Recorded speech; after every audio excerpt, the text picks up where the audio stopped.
Guys, I think everyone should try this.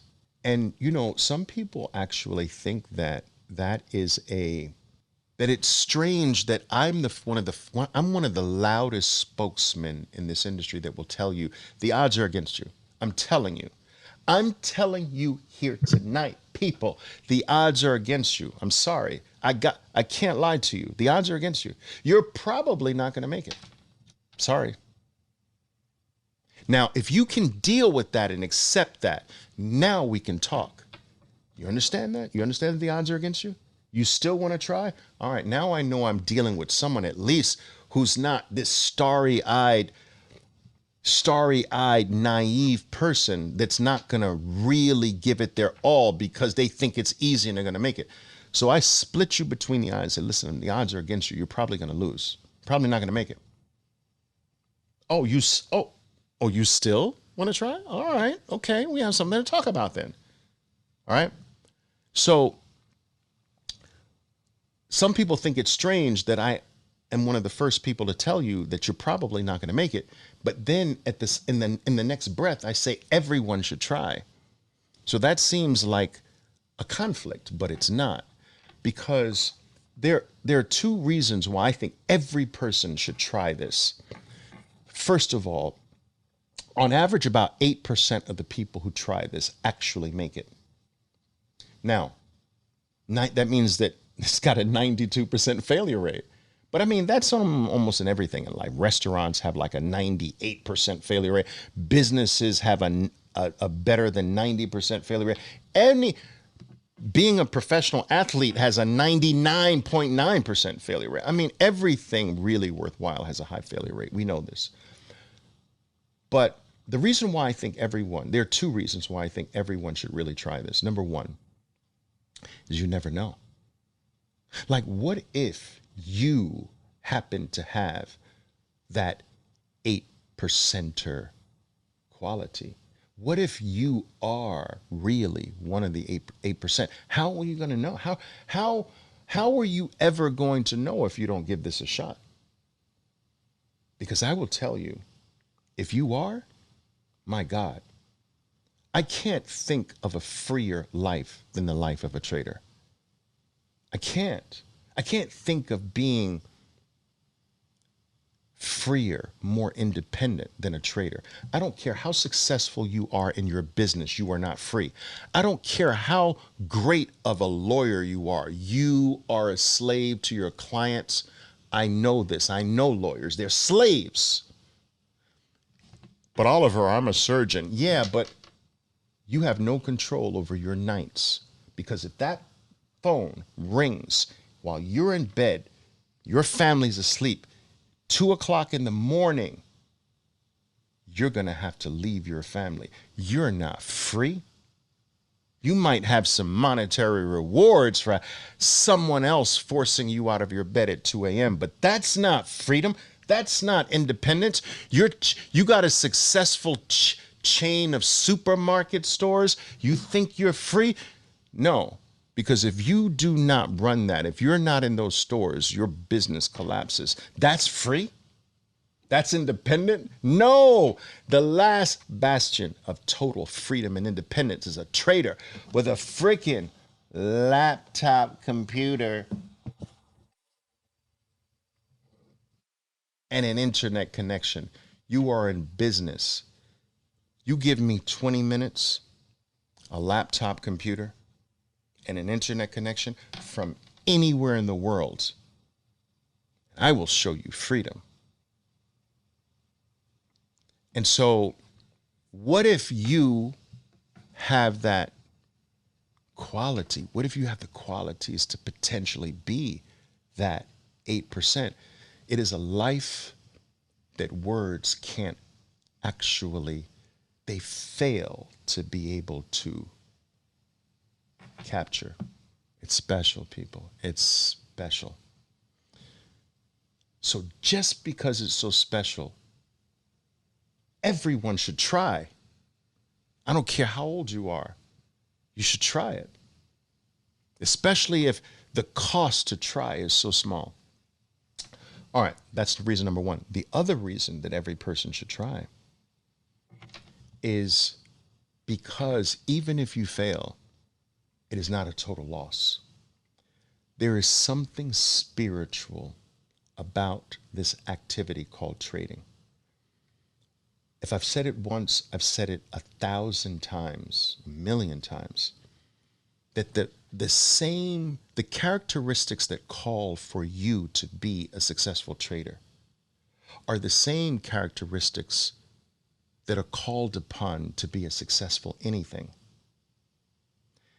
And because of that, trading is this act, this spiritual act of self-inquiry, this spiritual act of improving yourself. Let me give you an example. One of the skills in trading is to be able to discern when a trade should be abandoned, cut off, when you should end your relationship with your trade. This relationship is not working. It is not for me anymore. I must end this relationship. I thought it was a good relationship. Now it is proven to me that it is not a good relationship. No questions asked. It needs to be cut out of my life. And I end the relationship. Do you know how many people in real life are stuck in relationships, toxic relationships, relationships that are damaging their existence as a human being, and they're stuck. They don't know how to cut. They have no stop loss. They don't know how to eliminate the relationships that are bad in their lives. This is a life skill. You learn this in trading. When do you double down, people? When is a relationship worth doubling down on? There's a moment in your trade that it is appropriate to double down, not to abandon, but not to abandon. In fact, the opposite. I'm doubling down. You learn this skill when you're in trading. And these are life skills. When you're after this ultimate goal, but you must also learn how to take a break and smell the roses from time to time. When do you take partial profits? When do you take all of your profits and end on top of the game? You know, how many boxers should have ended their career at the top of their career, but they kept going?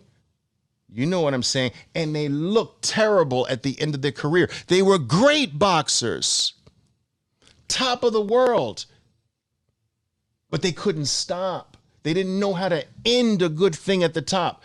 That's a trading skill. When do you end? Not when you take all of the gain and end at the top. When do you wet your beak a little bit and take just a little? I want to take a little taste.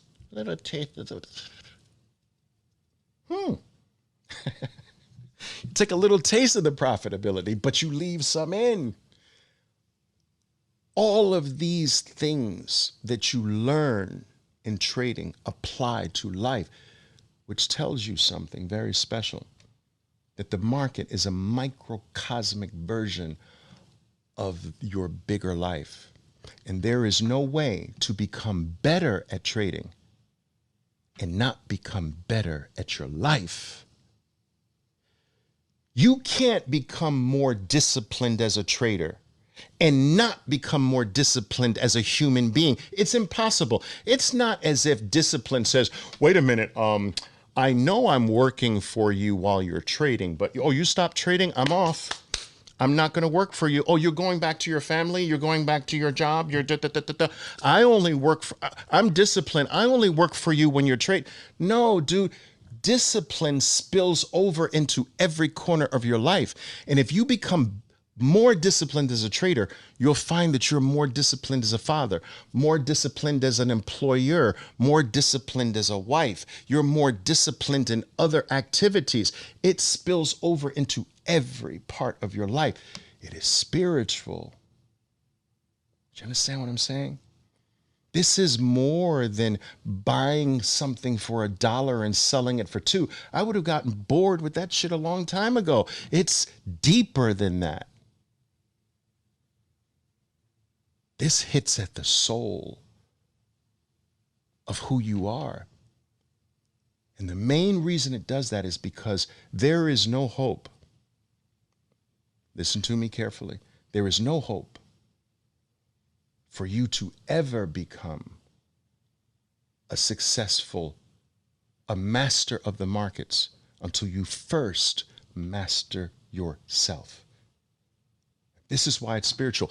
Any activity that demands and requires that you first master yourself before you master the thing itself is spiritual. Anything that makes you look inward is spiritual. Anything that makes you work on yourself is spiritual. Become more disciplined, become more responsible, become more calculating and poised and patient and exacting. To know when to act and when not to act, to know when to put it on the line and to be a bit more cautious. This is being a solid human being, a cut above the rest. And this activity we call trading fosters that. It causes that to flower in your soul. And so even if you don't ultimately make it, these things happen inside of you. And it's very special. It is only when I began to see trading at that deeper level that things, the magic started to happen for me. You understand? So it stopped being just, oh, I just want to make money. I just want to make money. That's it. Dude, you can make money selling crack cocaine. That's it. You can make money stealing cars. It can't just be about making money. That's too empty. Right? It's got to be deeper than that. It's got to be more than that. Otherwise, you're not going to make it. You're not going to make it if it's just making money. Oliver, I just want to make money. It's got to be more meaningful than that.